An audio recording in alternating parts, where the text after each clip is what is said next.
Hey everyone, welcome to PT Snacks Podcast. This is your host, Casey, and this show is meant for physical therapists and physical therapist students who are looking to grow your fundamentals in bite-sized segments of time. Now, when I say fundamentals, what I'm talking about are things that we are most likely to see in an orthopedics and sports clinical setting. That being said, obviously, I take some deep dives here and there, but I want this show to be something that you can very quickly listen to and walk away with some sort of implementation instead of having to dive through an hour or two long podcast. Not that there's anything wrong with that. It's just if your attention span is like mine, quick snippets are a little bit better. So, with that being said, today we are actually going to be going over a topic that someone submitted through fan mail, which is not like a letter in the mail. My hosting platform basically allows for wherever you listen to this podcast, there's a link in the show notes that says send fan mail. And you can send me a quick message instead of having to shoot me an email. And so I've had several people use that.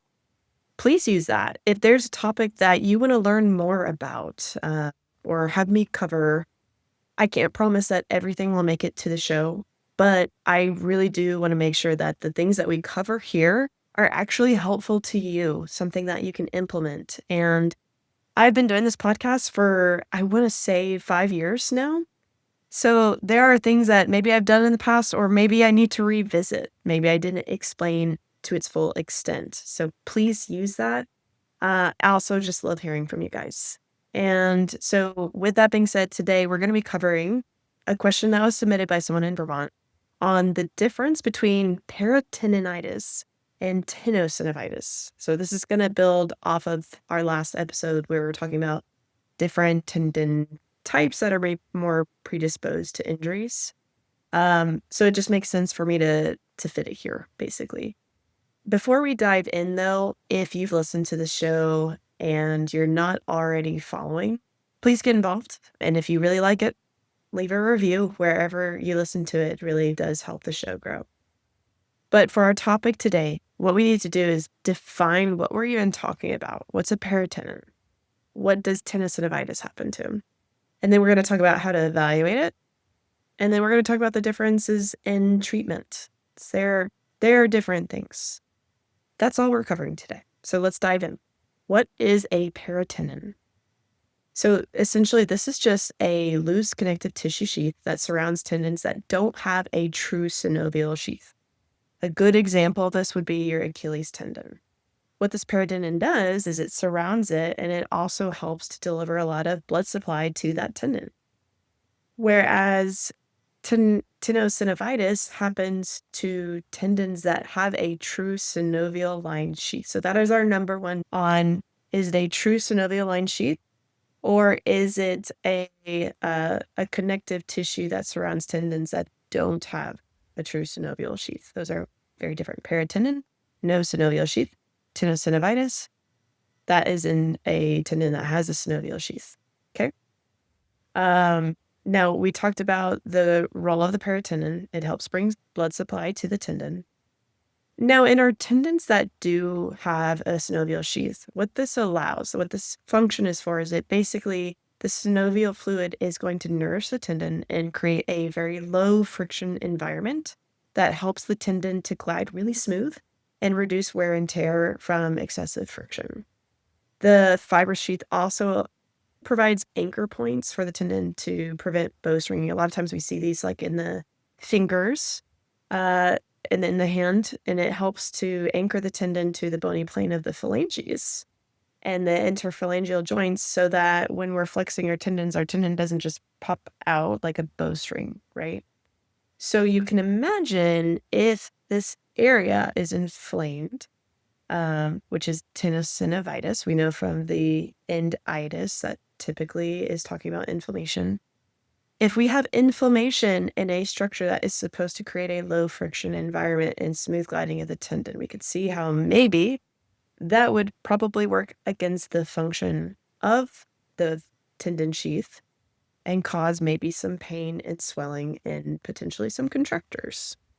So if we're trying to figure out, okay, how do we even, well, first of all, when we're evaluating, if we know where that area is, if they are experiencing some sort of discomfort and we're trying to assess for these, we need to know if the tendon we're thinking of has a true synovial line sheath or not.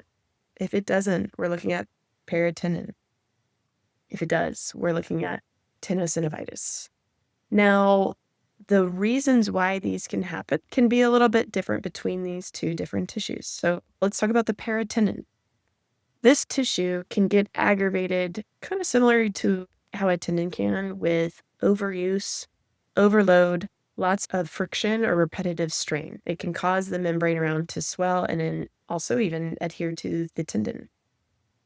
We will usually see with this pain, swelling, they might have crepitus when they are actually moving the joint. Let's say if we're talking about the Achilles, paratenon, when they're moving their ankle joint. And if we were able to get an ultrasound on this tissue, we would see some fluid, maybe some adhesions around the tendon. Now, Achilles tendinopathy, tendonitis, tendinosis, depends on what form of tendinopathy we're talking about. That's going to be, yes, we can see overuse and pain with that. It's going to be very load dependent. But with that, like if we were to look at that on an ultrasound, we would see more so thickening, widening, maybe even some degenerative nodules on an ultrasound. So they can exist together, but we can maybe differentiate a little bit more, even if they're having swelling where they might have fusiform swelling 5 to 10 centimeters proximal to the Achilles insertion, as long as some of those other things. So the treatment for it is going to be revolved around, if the problem is because we have a lot of friction and repetitive strain, is trying to manage what friction and repetitive strain that tissue is experiencing. So if they are able to tolerate a certain threshold, that tissue, and we're asking it to do way more than that, then what's going to happen is that that mismatch exists and it can be aggravated, right? It is trying to do everything it can to keep up, but that is also to the detriment of the tissue. It's reacting. When we are trying to treat that, we need to try and bring the demands of the tissue a little bit closer to what its actual capacity is so it can calm down, and then address any factors that might be leading to the overuse in the first place. Is there something that is causing a lot of friction to this area? Is it their programming? Are they not recovering well? And as a result, we're reinforcing that mismatch between what that tissue can tolerate or not. So that is paratendonitis. With tenosynovitis, we can see a little bit more variety in causes for why that might happen. So this can happen with autoimmune disorders. It can happen with overuse.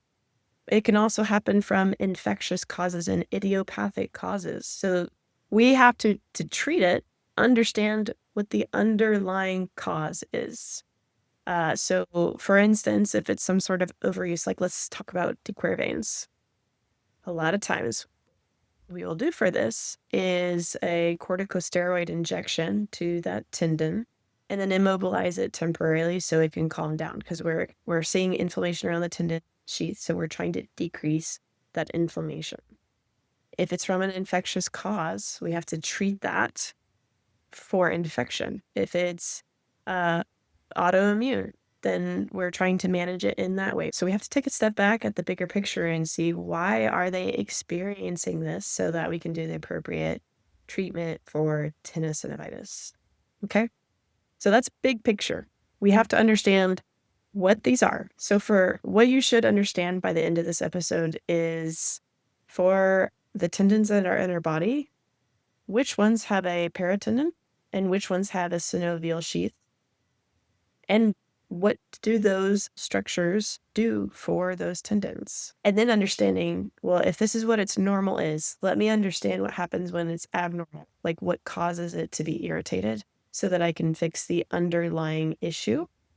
Whether it's something like a paratenon where we're managing load and inflammation and capacity, or a tenosynovitis where we might need to look outside to other causes and make sure that they are getting the appropriate treatment they needed.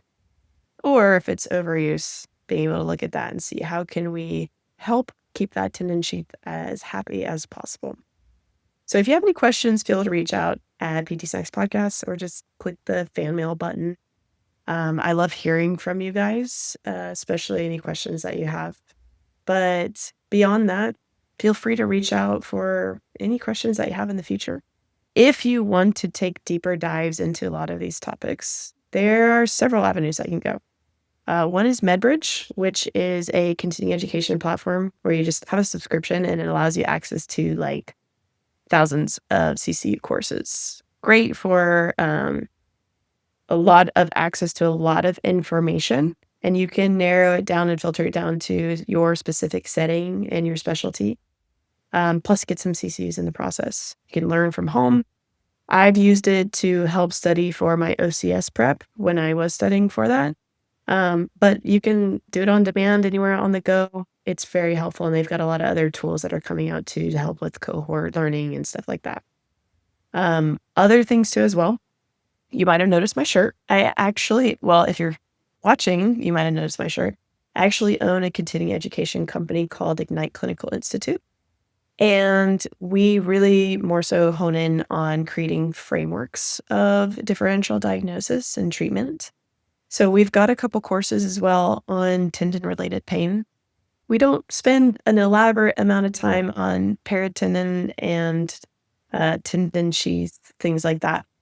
But if you also are looking for some CCUs, we have that as well as a membership where we go over patient case mentorship. So feel free to check that out. No pressure to, but again, at the end of the day, I am here as a resource for you, even if I don't know your name, so that we can be better physical therapists, still have time to take care of ourselves as humans and do some good in the world. So I will let y'all go and enjoy the rest of your day. Take care.